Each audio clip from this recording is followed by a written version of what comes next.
All right, and there we go. We are live. Hello, everybody, and welcome to the Pastrami Nation podcast. My name is Nolan Smith, and joining me today, we have a whole host of characters. So first off, let's start with the usual suspects. We have fellow co-founder of Pastrami Nation, Jason. Hi, everyone. We have our entertainment editor, Mr. Kevin Hoskinson. Hey, guys. How's it going? We have with the awesome toy room, Christian. What's up, guys? And we have longtime staple of Pastrami Nation, Daniel Schwartz. Hey, good to be here. And we do have a special guest today. We have the president of Panda Mony Toys. We have Ryan Magnan. Welcome, sir. That's me. Thank you. Glad to be in the Pastrami Nation. We're excited to have you here. Before we jump in, as always, everybody, drop your comments. Comments are how you are entered to win a Pastrami Nation combo from Apollo Burger here in Victorville. If you haven't tried it, it's just, meaty goodness. Make sure to just drop a comment. You have all the way until Sunday to drop that comment, and then we'll do a live, let you know who won. But we have two big things we're talking about today. Of course, second half, we're talking about the movie that's probably on everybody's mind, which is The Suicide Squad.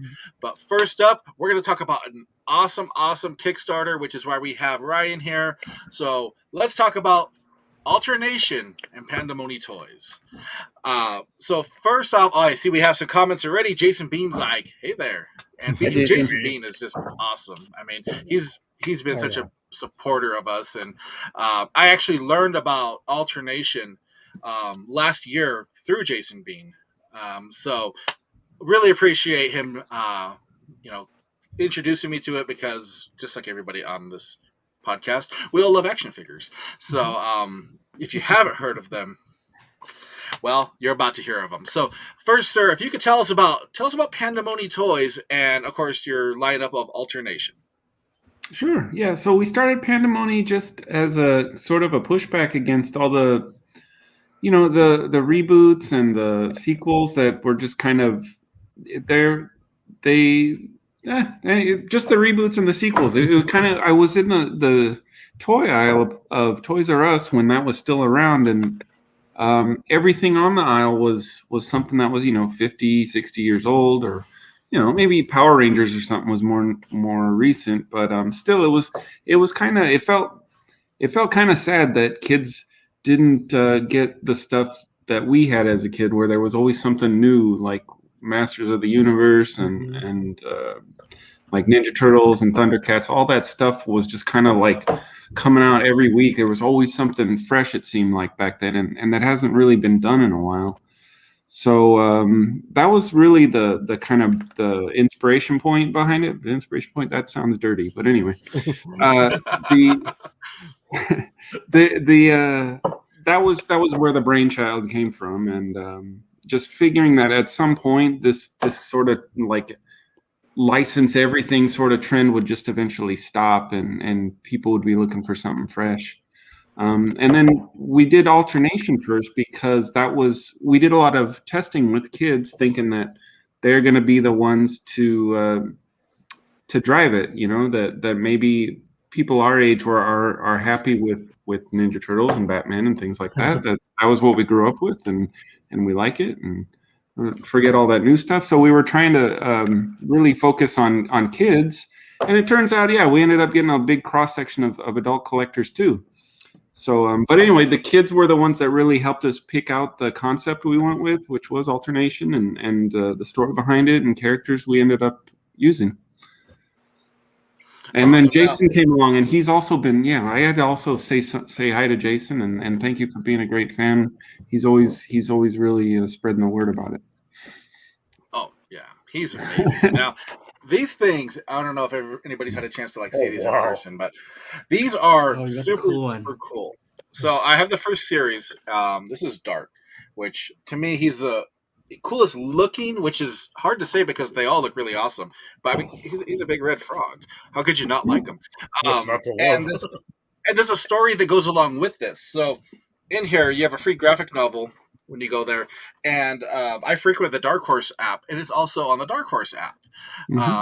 So there's a whole story that goes with this. First wave is out. 2 reviews are up on Pastrami Nation from last year. More reviews are going up this week. But this was just a start, because on the back it has look for phase 2. And that's where we're at right now, right? Phase 2? That is right. That's where we're at.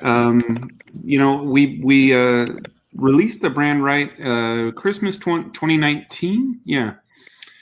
And then right after that, we had bought extra inventory thinking, okay, we're doing conventions and we're going to have a lot of, comic shop retailers that we're going to target. And then everything closed. So we had to sit on that inventory for a while. But, now that we're kind of getting our bearings again, we said, well, what can we do to kind of, it's kind of risky still. It's still, nothing's really open yet. The conventions and things are still kind of shaky and whatnot. So Right. we thought a Kickstarter would be a way to kind of mitigate a lot of that risk and still let the fans bring more characters out if they want to. Right. And you have 2 characters for this Correct. phase. We have 2 action figures, and then the stretch goals are mini figurines that act as accessories to the main characters. So kind of like if you remember Ninja Turtles had, there was a few characters like Muckman and Wingnut. They had a little mini character that came with them. Yeah, a little sidekick that attached to them. Oh, nice. So we took that same idea and then actually gave the sidekicks decoration. The idea was that these would come out as blind boxes and be army builders as a sort of secondary thing. So you could get multiple ones and not be like, oh man, I already got that one, because in the story they're a species. They're not just like one character. So that was the idea behind it. And they're called Mutts. And there's taking again nods from the 80s toys. The Mutts is an acronym. So Sweet. Yeah, you got to do the acronym. Oh, yeah. You have to. Yeah. Absolutely. Well, I'll let everybody else jump in and ask questions, because I know people are just waiting to ask about Panda Mony. Yeah. So Jason said it in the comments. They're not just action figures, but there is a well thought out PG story with comics and web episodes. I saw that on your website, and that's awesome because you mentioned Ninja Turtles, He-Man, and that stuff. So it is kind of like that like full blitz of like supporting the action figures with story, so children can associate the story with the action figures that they're playing with. It's also obviously I think interesting that you bring up that the kids are like the big part of like the success that you guys are finding. I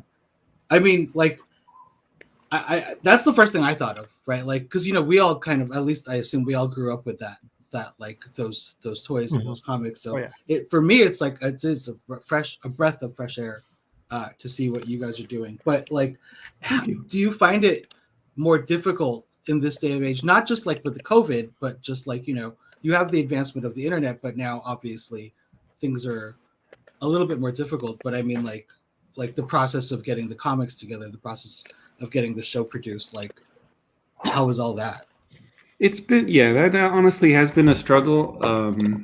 So there's a few things to consider if anybody watching is interested in going into toys. There are fewer retailers now. When we started, Toys R Us was still around, and we thought that might be an outlet. And by before we even got to production, they were gone. Of course, KB's gone. All those brands, all those stores, that were around when we were kids might have given a new brand a chance. Nowadays, it's very consolidated, and I think that's why a lot of salespeople and that sort of like that's part of the industry don't really like to take chances, and you do end up with a lot of like, oh well, I've seen that license, I will buy the consumer goods for it, rather than, hey, is this a fun product? So that's one challenge. And then the second side of that was like, well, cool, we'll just find a partner to make a cartoon out of it. We've got all the story material here, but it's the same sort of thing. That's like there are fewer and fewer outlets to even broadcast something now too. So a lot of that stuff, it's gotten a little better with streaming and such, but we shop the series around, and then like once you've hit like the big names, it gets harder and harder to sell it. So Right. So yeah, it's all that. But so what we did with that was like, well, we're not going to let that stop us, and we're just going to keep. We can still make toys. We can still make comics. We can still make short story. We do illustrated stories for kids. We'll be putting out our own books that way for kids. And that's just always been my attitude. It's like I don't like let people tell me no. I just keep going. Like, okay, I'll find another way to do it. So yeah. Yeah, I mean they're great looking figures. They're awesome. Dart like is the coolest one that caught my eye, and like I saw Nolan had it earlier. Yeah. Like I love the designs that you guys are working out, because you have like so many cool archetypes with everything. What was like you said you guys did like some tests with kids and with fans about like how did that work out? Like so we tend to just we come up with the sort of seed of the idea and then run it past group and then refine it and then run it past another group and so on. And with like all the characters, Dart, even the characters we haven't released yet, we would sort of just give kids this option, like, hey, what do you think of this character's ability and this character's ability or whatever, and then we would draw a concept piece, and they actually gave us feedback through the whole process. So that's not really just cool. from just basic text story to concept art, they were giving us feedback, and also as well, I should say, as the on the product features, they were telling us, oh, we like projectiles more than the sound or something. So there was all that. And again, that was just to like, we knew that we were going to be facing an uphill battle going into this, like being the unknown brand. So we just wanted to, sort of mitigate that as much as possible. What could we do to make sure this thing sells and this thing is fun just on its own merit? So, yeah. Awesome. Okay, I had a question. Mhm. So I was looking at your website, and I have to say I really like your Alpha on Phase 2. He's really cool looking. Thank you. But I just say, do you have? I saw there's a bunch of artwork that went with all the characters and everything. Where did you get that artwork? Because that artwork is amazing. That's something I think people would want to look at too. Yes. Is it the general kind of like the really? I mean, we had a few artists on it. I'm guessing you're talking about kind of that vector art, that kind of poster look. Yeah. We had a guy named Larry Christmas out of. I forget where he's out of. I think he's East Coast somewhere. But yeah, he ended up doing that all in vector for us, so that was really cool. Came in handy because. We could use it for anything. We can blow it up to 10 feet tall if we wanted to. So, yeah. Good selling point. Very nice. Yeah. Thanks. Really cool. I mean, like, here's the thing. When I was a kid, and probably till this day, I'll buy a toy if it looks cool, right? Like, I don't necessarily need to know. I mean, obviously, I'm still hunting down the toys that I wanted when I was a kid. Like, I think that's the whole nostalgia thing. But, like I still will I'll buy like Fortnite toys because they look cool. I don't know anything about Fortnite, but you know what I mean. Like you guys have that advantage of having gorgeous like characters. Thank you. So, I don't know. I think that's. I was the same way. Yeah, like I remember the Ninja Turtles. I always go back to that, and you can probably see some of that in the characters. Yeah. But remember, like they had so many characters that weren't even on the show, or in any comics. It's like I think I heard the story behind that was that they didn't realize that it would be as popular as it was, so they were like scrambling to like come up with characters, and that's how like Usagi Yojimbo got in there, and some other characters too. So. Yeah, that's cool, man. I mean, I'm hoping. I would just assume like you said it. You guys were like banking on the cons, and then like it's just so like December 2019. Like obviously in retrospect, it's like oh no, Yeah. Hopefully, you guys will have inventory for like 2022, which I hope we can get back to normal. with the cons there. So yeah, I mean, like I said, we're pressing forward. If this we got plenty of product concepts we'd like to bring to Kickstarter. So this is kind of, we're hoping this first one goes off and it's like it'll be a way for us to just work directly with the fans and parents and things. So they could tell us what to make next, Right. And not having the cons, it kind of becomes that platform, because and honestly, being longtime con goer, you can get the products you want without having to wait in that line at 6 a.m, without having to do all the craziness. And you just have to go to the Kickstarter. So everybody, the Kickstarter is online right now. We'll drop that in. Yeah, that's right. I should do the shameless plug. www. Well, thank you. there you go. It's also for anybody listening. It's alternationkickstarter.com. It's the easy way to remember that. Very nice. And I'm going to keep dropping that link as we talk because I just want people to know that it's available right now. Like you can go on there right now today and back, and you'll see two of the big bads of this of the story, and they look great. They absolutely look great. So you need to go check it out. And if you're looking for alternations too, like you can go to Amazon and you can find them. You can go to the website for alternations and you can find them. You don't have an excuse. I mean, prime shipping. Frog. We even started taking cryptocurrency for those of you crypto nerds out there. See, look at that. Yeah. So that's if you have enough of that doggy coin or Dogecoin or any of that. Totally. Yeah. Got your Ethereum and whatever the other ones are. Anyway. But yeah. And also, I should mention the Kickstarter is going to be one of the few spots people will be able to get. We have a lot of variants and one-of-a-kind figures and things. And this will be like one of the few times we're offering them. So that was something we used to only do at conventions. Now you can get them on the Kickstarter. Nice. That's awesome. So cool. Yeah, I have a million more questions, but please do it, Christian. So, okay. I come from a toy background too. I worked at a toy company for the better part of the 2000s.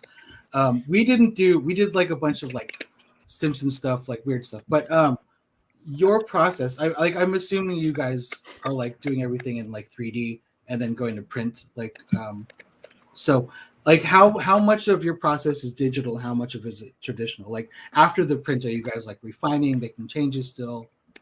Yeah, we did. And then, the other thing we would do is like, we didn't have all those contacts for a factory that we were, like, hey, we know this factory is good and that they will deliver well. So we ended up like having to make so many extra prototypes just for that factory to show us what they could do. And then, but as for digital versus traditional, it's all digital. As far as the sculpting, and then we'll reprint something if it's like critical and like, oh, we need to make sure we get this right. But there's been a lot of times where we're like, no, that's a minor change. Like just go straight to the thing, and it was fine. Go straight to the tooling. Right. Tooling, for people who don't know, that's when they actually make a mold out of metal and that's what they inject plastic into to make a thing. Yeah. No, when I was working at a toy company, this was back in like 2004. That's when printers were like the cost of like a Humvee. Like they were like huge. They were the size of ATM machines. Well, we don't print them in our plate. Our printer is not like for that. But the factories we work with end up doing 3D prints that you wouldn't even be able to tell. Like they get it down to like micron. That's awesome. Yeah. Wow, that's really cool. Cool. Yeah. So you worked for a company that did Simpsons. Was it Jax? No. We did. So we didn't actually. We weren't license holders. So what we did is we had like a catalog of like 3D models. So if you were a license holder, Fox made you go through us. We were called Atomic Monkey. Short-lived, man. Like 8 years, and then we sank back in 2009 from bad investments and stuff. But yeah, we did a lot of stuff with like Family Guy, Fox. We did prototypes for like. We did stuff for Disney too. We did a lot of like maquettes for like actual production maquettes for like animation. Really nice. weird. Yeah, weird stuff. But That was like a lifetime ago. So yeah, and it's old school. Yeah. Well, everything before last year is a lifetime ago, I think. Yeah, true. Right, because last year was like 10 years, you know. Yeah. 10 years and cool. But yeah, very exciting stuff, man. Definitely get on Kickstarter if you're not already supporting this. Yeah, I guess one thing I didn't mention is the idea behind Alternation the Toys was that they were animal inspired. Well, they're soldiers created in a secret experiment by the military to mix animal DNA and human DNA. Only they don't know what their experiments, and that's kind of where the conflict is. But with the toys, so with that, we wanted all of the toys to reflect real world animal abilities, just like weird things animals can do. And so each of the toys has their own distinct play feature, like the chameleon could change colors, the electric eel lights up, stuff like that. It was important to us that we kept it all sort of science-based and not just like X-Men or something where they have psychic powers or some totally made up stuff like he can control fire with, I don't know. A gun that shoots Phoenix bullets. Yeah. No, it's awesome. And yeah, each one of the original lineup, I mean, they are very distinct. And they're very cool. Let's see, what was his name? It's the guy with the spikes. There he is. Kilroy. Oh, Kilroy. Yeah. He was the first one I opened up. And I mean, that is a beefy, detailed figure. Very cool features with the spikes on the back. And it just honestly amazed me. I remember I was at the comic shop out here in the desert, and I was like, I mean, look at this thing, you know? Like, I mean, it was so cool. Like, it was something you couldn't find on the shelves. And I was just, overjoyed by it. That one and Albert. Yeah. They were my first two that I popped open, and pleasantly surprised. They're top notch, and like Bean mentioned in the comments, the feature really does make them in here, and it makes them unique because, I mean, as a collector, I do love my ultra articulated figures, of course, but it's so cool to see. I mean, we have these that still have these awesome features that work. It's not like what did they say, like back in the day, Waffle Batman, that just has like whatever accessory they throw with him, and you click the back and he does something. Tennis racket all these, Batman. Right. Fear of God Batman, all those weird Batman variants. That was sorry if I go on a tangent, but like the Batmans always drove me crazy as a kid because you couldn't just get like plain Batman from the movie. You. It was always What's wrong some with weird, tech shield silver Batman? outfit or something. Yeah, Who doesn't want a gold Batman? That's the one that I had, and I'm like, God, I had the silver one, so at least you got gold, There was like a tiger striped camo one. I'm like, just give me gray and black. God dang it. Yep. Is it that hard? There's only one character that kids wanted, so they're like, okay, let's make 10 of that character. And Bob the Goon. Right. Yeah. And Bob the Goon. Yeah. I think we got a question from Bean. Are you the brains behind each hybrid, or is there a group that decides as a group what animals should be combined? That goes again back to the kid testing. We what did we do? I think I was the guy that came up with the basis, I should say. And I said, okay, well, I sort of just went on a website and saw like what kind of special abilities that animals have that humans don't, and I just mixed and matched them. And then I had concept artists come up with a sketch based on what I wrote. And then we tested those sketches with kids, and they picked the 6 you saw as their top favorite. So, and then we already knew we wanted a robot villain, so that was where Sabotage came from, and that was totally the concept artist. We didn't really give him much direction at all. So, and actually, the guy that wanted sorry, go ahead. He looks really cool. Yeah. Oh, thank you. Yeah, we always. The only thing I did do a lot of directing with the concept artist to say like, don't just copy kind of what's in the zeitgeist or the trends or anything like that. And if I saw them going that route, then I would push them like in another way. And that's how that Exo arm came up on sabotage his back. It was like, okay, that's just like it's a striking color against the blue, and it's just something different for his shape and something you don't see every day. So, and there was some other things too, like we mentioned Quilroy. Like we didn't want them to just be like cool looking characters. We wanted people to be able to see their personality just by looking at them. So, and then also just be fun. So with Quilroy, we made, he's the weightlifter and kind of the tough guy of the group. So he's got a weapon that's made out of his gym equipment. He's got his like Red Bull knockoff energy drink as an accessory, stuff like that. So yeah. Good And stuff. I did have a lot of influence on a lot of that, but I do have to say the concept artist did most of the heavy lifting. So Of all the toys that you guys have put out, which one's your favorite? oh, of all of them, it changes all the time, to be honest. I guess as a character, I like Elray the best because he's just his whole MO is like integrity all the time. So Yeah, that's cool. Yeah, I've always kind of also liked the leader in a lot of shows. Like Leonardo was always my favorite. So. Mm-hmm. Nice. Cool. Well, I'm going to drop this comment one more time in there with the Kickstarter link, so that way everybody has it. Make sure you check that out. It ends. How many days does it end, sir? I think it ends at the end of the month, so I think we've got about 20 days left. Yeah. There we go. So 20 days. Make sure you click over there, check it out.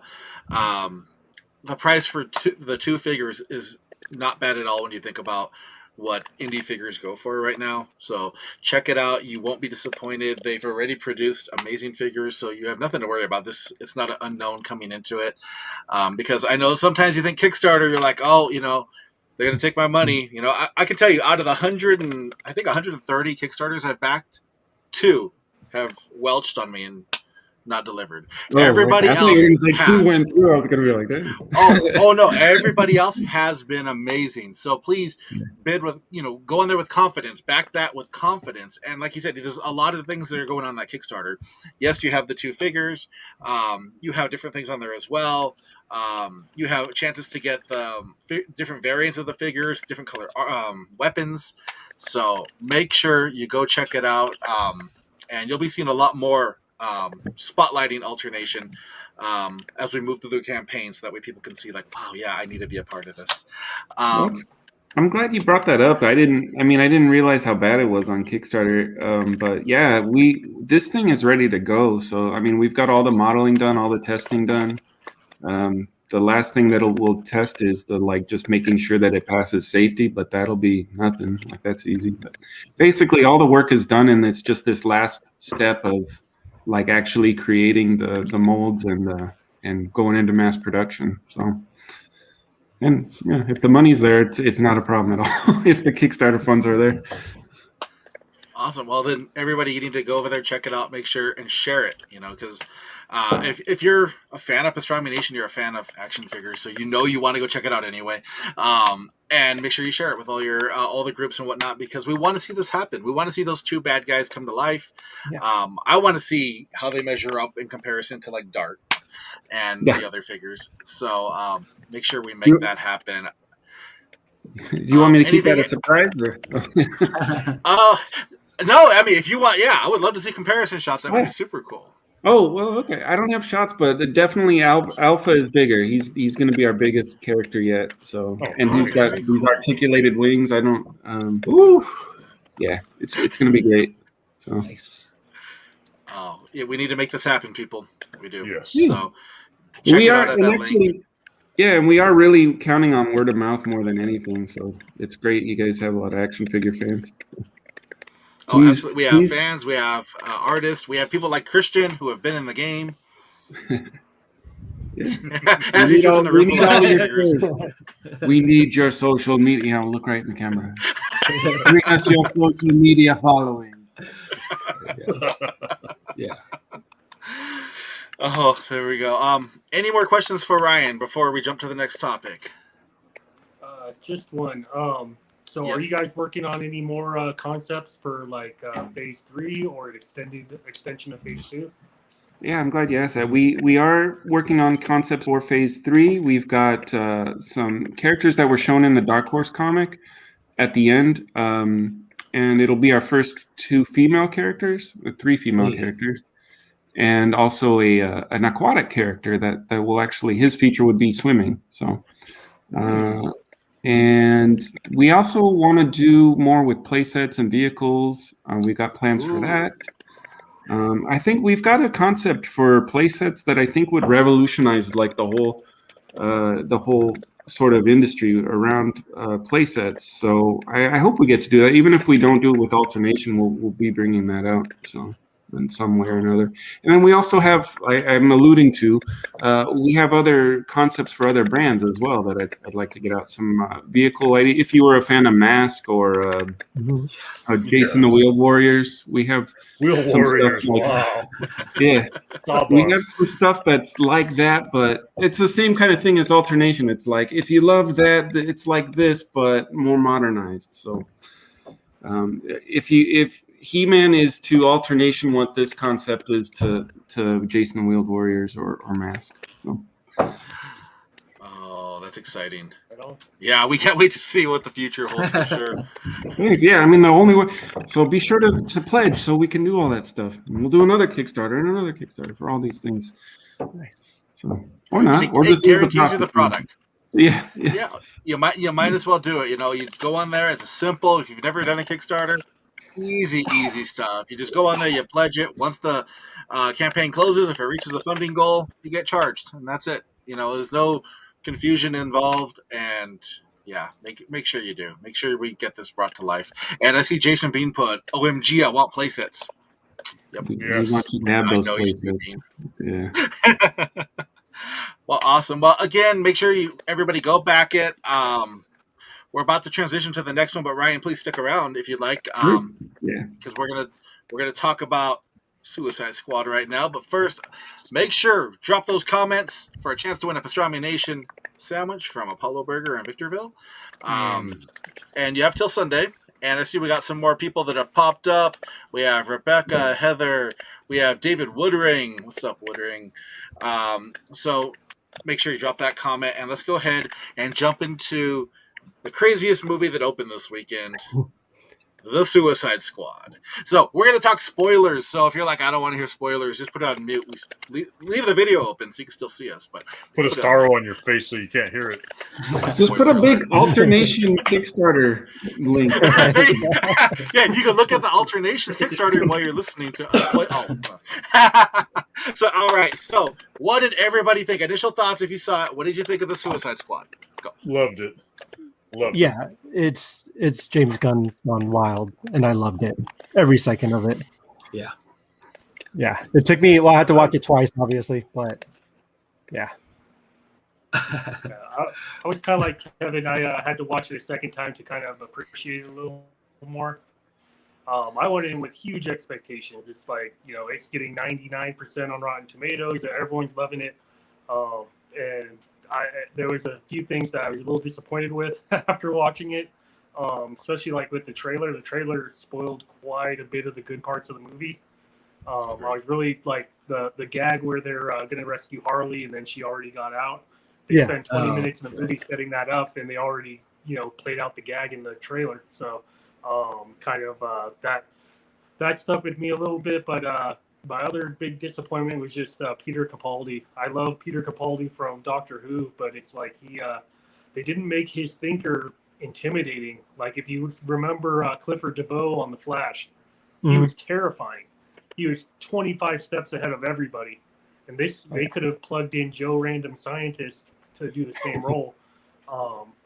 But I watched it again today just to kind of follow Kevin's advice. Kevin went and watched it again. I did the same thing. Once you kind of get over those kind of things, it's really fun. Those first 20 minutes were with the Team A on the beach with everything that happens with Weasel right away. And there's it's a lot more fun the second time for me. I don't know everybody else, but there is a lot of fun things in there. So if you don't know the premise of Suicide Squad, so there was a Suicide Squad movie that came out before, and it's about DC taking kind of your no good supervillains, and you're saying, I'm knocking 10 years off your sentence if you live through this mission. And that's the whole point of it. So the first movie happened, and it was okay. I like the first movie happened, and that's all it I need to say happened. about it. Well, there were some good parts of it, but I think the expectations were extremely high for when it came to the Suicide Squad, the second one, because you had a stacked roster. You are coming out of COVID. You are one of the first big, blockbuster movies to hit. Jungle Cruise hit and Black Widow hit, but then now Suicide Squad hit. I really enjoyed it, and I enjoyed it because a lot of the classic comic elements came to life. We had Starro the Conqueror. Yeah, we had Starro. Yeah, just strolling down the street, and doing what he does and putting starfish on people's heads and making that weird noise when he shoots them out of his armpit. The ultimate flying out of his armpit. Yep, that. But Starro, if you're a DC fan, you're like, I know Starro. Everybody knows Starro if you're a fan. So, what was your favorite part out of Suicide Squad? Go.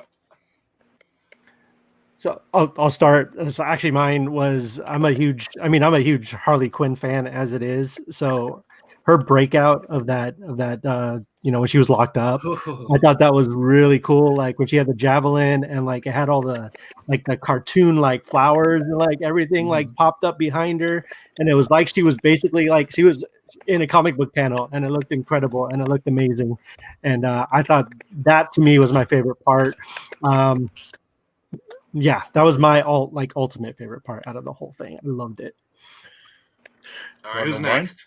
I'll go next. Go for it. When they just totally slaughter those people in the jungle, yes. And then she's like, "My friends are there," and then they're like, "Don't tell anybody." Yeah, they were dead when we got here. Yeah, I love that. That was awesome. That was a really risky. They earned their R rating. You know what I mean? That's a risky joke and kind of a big lead up to get to it. And I think it really paid off because I saw it in my living room at at night, Nice. and I was dying laughing watching that. So, especially that scene. Yeah. I know. Same here. Actually, that was my funniest part was. Yeah, so I was just gonna say that was the scene in the jungle, him and Bloodsport and John Cena going back and forth, killing people, see who can do the better one, and then getting there, realizing, oh, that's our friends. And that wasn't in the trailer or anything, so that was set up perfectly, and that I couldn't stop laughing. I'll say I loved. It was either the beginning of the third act, the end of the second act, the whole thing with Flag and Peacemaker, their big fight. I think that was awesome. Here's the thing: Rick Flag sucked in the first movie. He was so boring. Yeah. Yes. He was forgettable. He was so badass in this movie. Thank you, James Gunn, for it's just goes to show if you put you can put anything in the hands of a good writer, and they can make it interesting. My girlfriend always complains that she's Fantastic Four is so lame. She hates Reed Richard, and she was who cares about a stretchy guy? And I'm he's the smartest man in the Marvel universe. You have to understand. And she was who cares? Ooh, he can stretch. And I'm but that's the thing. You could have made that same argument for Ant-Man. You know what I mean? But you put it in a competent writer's hands, and they can make it interesting. You could have said the same about Guardians. Same with Suicide Squad. Who would have thought that Polka Dot Man would have made such an awesome movie? Oh yeah, you know what I mean. Yeah. It's not about the necessarily to me the character. I think it's just who's what filmmaker are you putting are you giving it to? You know what I mean? And I think James is perfect a big part. Yeah. Right, because you're right. If you had given this, put this in somebody else's hands, they could have butchered it. This could have been a horrible movie. Yeah, you could have walked away thinking just put it down. Yeah. For me, being a big WWE guy, my favorite part, of course, is John Cena as Peacemaker, because and we could see him. But I think the biggest thing was he was playing the heel version of John Cena in the WWE. He was this cocky a-hole, and his snarky remarks and everything. And you're like, yeah, this is John Cena. They would come out rapping, talking crap about you before he beats the crap out of you in the ring. You know, that, and then, I mean, it's not like nothing happened in this moment really, but just to see King Shark grab that guy and rip him and have the long way, like that, it was just like a comic panel. You're like, wow, like he just and I know it wasn't, you know, significant or anything, but it was so cool to see. We do got some comments going. We have that movie was interesting. Weasel was hilarious. Bean said he wasn't a huge fan of it. It was just okay. But he was bothered by the Thinker. And he loved that Pete Davidson lost his face. Yes. Yeah. Yeah, that opening was... That weasel scene, man. That weasel scene still cracks me up. I don't know why. It's just so like perfectly executed, and he like just belly flops on the water. Just cut to like Waller in the freaking thing, and you just see the video of him just like. And everybody's just like, yeah, he can swim, right? And you're like, you almost want to cringe, but that's such a great moment because they put that tension there, and you're just like. There were so many of those moments though in that movie where I was like, I shouldn't be laughing at this, but like it's freaking hilarious. Yeah. Like, it was dark, but super funny and super well done. Yeah. She's like, "Is he a werewolf? I always wanted to meet a werewolf." He's like, "Oh no, he's not dangerous." I mean, yeah, he's killed like 24 children. That's so good. Now, any dislikes that we haven't talked about yet? Okay. Oh, go ahead, Christian. I mean, okay, so it's not necessarily a dislike. I think it's more of an observation, and I think it's like we've got to state it right. Like the comparisons have to be drawn between this and Guardians, obviously, right? And like I love Guardians. I love both of the Guardians movies. Like, oh, cool. I didn't even know his piece now. I love both of the Guardians movies. Like the second watch of Guardians 2 for me had me in tears. Like the whole stuff with Yondu. Like, man. But I think, you know, like as much as I loved Suicide Squad, I don't like, and it shouldn't, you know, it's Suicide Squad, but it definitely, like, I think the difference between Suicide Squad and Guardians is the difference between like The Office and Parks and Rec.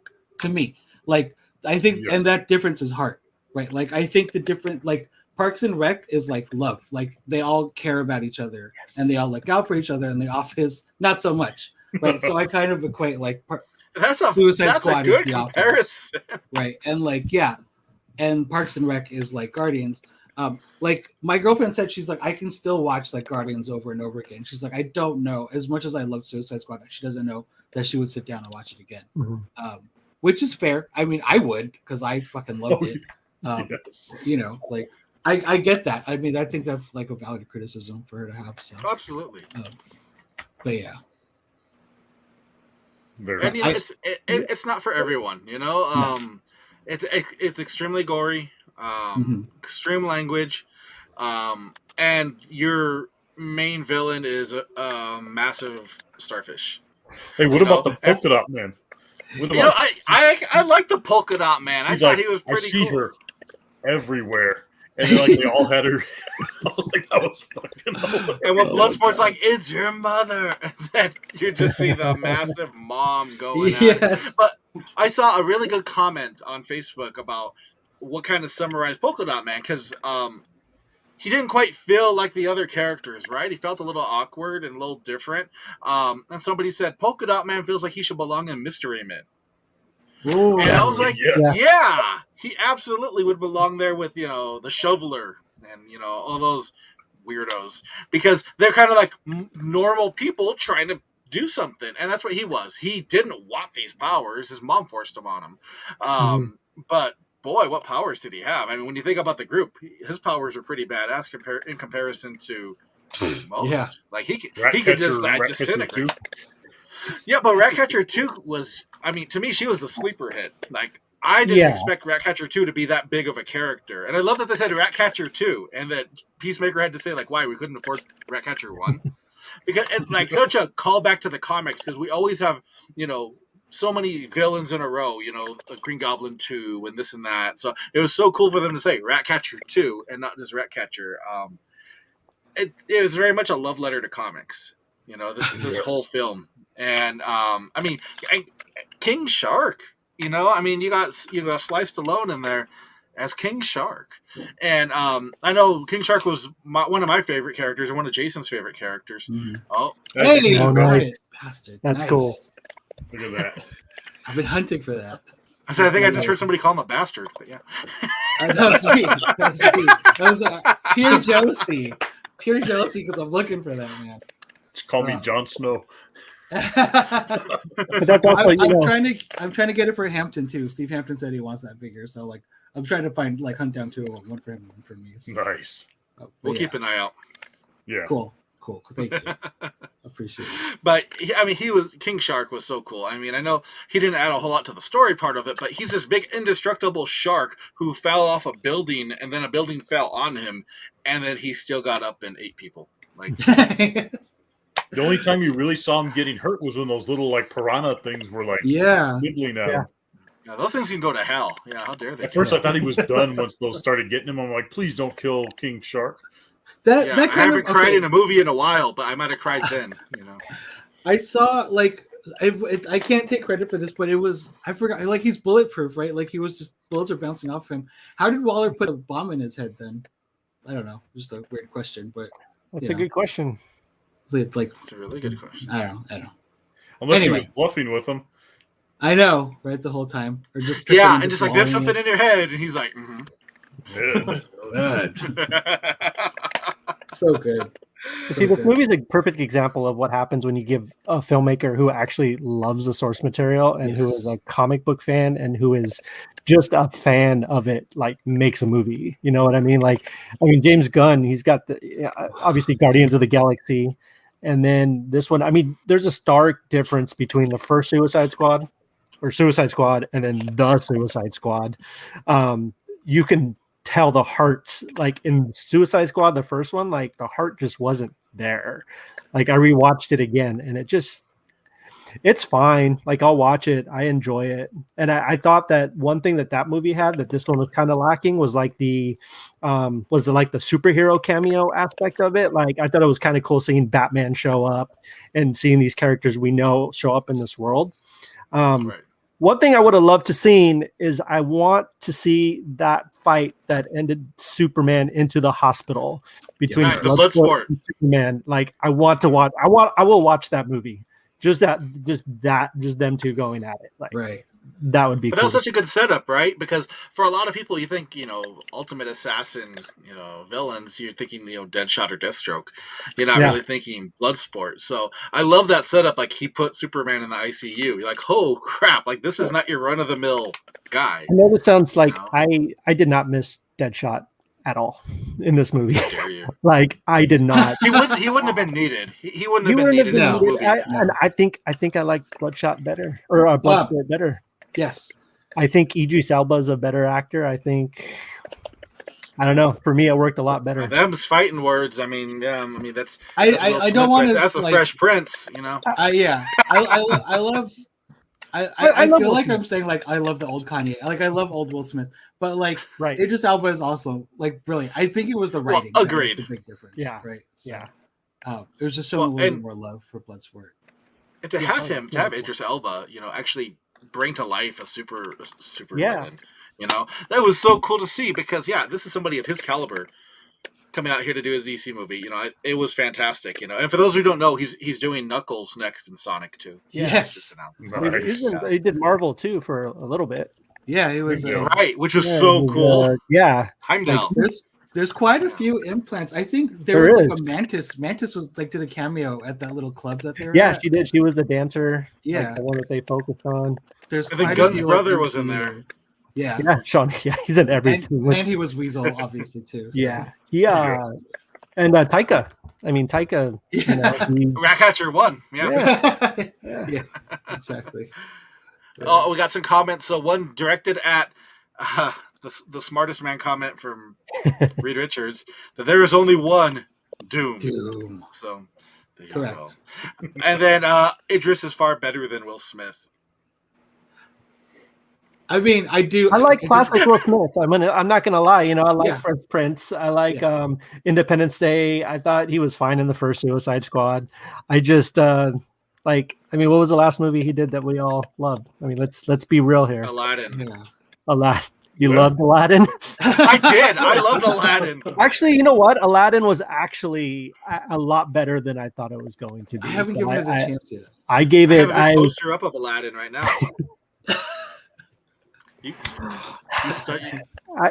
You know what? I thought it was. We can't get into an Aladdin conversation right now, but no, I think I really did. Yeah, I thought Idris did amazing. His art, because I mean, like obviously you have to draw the similarities. Like he has this whole thing with his daughter. Exactly. You know, like he's like an ace shot. So yeah, it was almost like they were doing like a dead shot too. But like just that contrast, because they're like they mentioned his daughter and like, oh no, they're doing the daughter thing again. And when they meet, you see like them fighting. And it's like, ooh, yes, this is cool now. Like totally like different. Yeah. His overall arc of like him like rejecting the idea that he's a good person, you know, he was like, I'm not a good person the whole time, you know, and then like with Sebastian, the little rat, like, oh, he sees good in you, like, I don't know, it was just like, it was really sweet, like their whole chemistry. Everybody likes really Sebastian. Good. Oh, Sebastian was. I'm so glad he didn't die. What about I mean, well, the Milton did. Nobody cares that Milton died, but Milton. So I didn't realize he was still with us. Oh man. So also, can we talk about the actor? I don't know what his name is who played Polka Dot Man, but this is like his sixth movie, like sixth superhero movie. He was in The Dark Knight. He was in both of the Ant-Man movies. He was in this. I know he was in a bunch of other stuff, like a couple of other things too. David something. I can't remember his name. Was that? Yes, wasn't he in Gotham too? Like one of the shows. Wasn't him. That was. He has a big long last name. It was like Datchel something. He was in Flash. He had like. Yeah. I think he was in an episode of The Flash. He was Abracadabra in Flash. Yeah, he was, right? Okay, yeah. There you go. Yeah. Great actor. That guy's the secret sauce. You put him in your movie, you're going to have a hit on Oh, yeah. Oh, yeah. He was, it was a surprise really for me. Dead? Is he really dead? Because they never really showed you how he gets rid of him. Remember when his face was all swollen up, like with the polka dots? They never really showed how, remember, did he throw up or whatever? They didn't show that. What I assumed. Maybe when Starro stepped on him, I don't know, maybe it reforms or I don't know. Maybe his polka dots are part of him. You're right. You never know because you don't know what his little power is, you know? What it could be the polka dots. Well, just like Starro. Starro could not be dead. Like there could be one Starro left that like transferred everything to that one Starro and you still have Starro the Conqueror around there, you know? Yeah. We should be so lucky, you know. That's my costume for Halloween. I'm gonna get a Starro and just put it on my head. Oh, I thought you were gonna do the big suit and like walk around. Walk around. That'd be awesome. Surprised Carl's Jr. didn't do a promo for Suicide Squad, like Starro on the star. Oh, what a wasted opportunity! I know. Now I'm sad that they didn't do it. I know. I'm pretty sad now too. Damn it. You're listening. All right. Yeah. If you're listening, it's not too late. In COVID time, everything's different, so you can still do it. Because you know, Suicide Squad could be at the theater forever now. Yes. Yeah. Awesome. All right. Well, drop your comments. Let us know what you thought about Suicide Squad. Let us know what you think about Panda Mony Toys and their Kickstarter. If you don't know where the link is, it's on Facebook, it's on YouTube, and it's on Twitter. And we also have a spotlight of it up on PastramiNation.com. So you have no excuse not to check it out. And we want to thank Ryan, of course, for joining us. He had to check out because he has a time difference, so he's not in California. So it was a little late for him, for sure. But we're happy that he was here to talk about the toys. Go check it out. Even if you don't buy anything, check it out, share it. Help it come to life because it's hard when you put your dreams out there and, you know, it's a big gamble, you know, and let's help as much as we can to try to make that gamble happen. So, all right. Well, as always, I want to thank everybody who's commenting. And I want to thank everybody for joining us today. This was a fun conversation. I knew the Suicide Squad was going to get crazy. I didn't expect it was going to get to, we can't have a conversation about Aladdin crazy. We will next time we're gonna have a conversation about Aladdin. That'll be a big. It's gonna be gloves off Aladdin podcast. Yeah, we can talk about Aladdin. I'm down. All right. Well, thank you all again. Make sure you visit Pastrami Nation on Facebook, Instagram, Twitter, Pinterest. And if you listen to your podcast, you can listen to us on iHeartRadio, Google Podcasts, Spotify, Apple Podcasts, all the fun ones that you listen to podcasts. You'll hear us on there. All right. Well, thank you all so much. And for Pastrami Nation signing off, we hope you all have a great night. Take care. Thank you, guys. Bye, guys.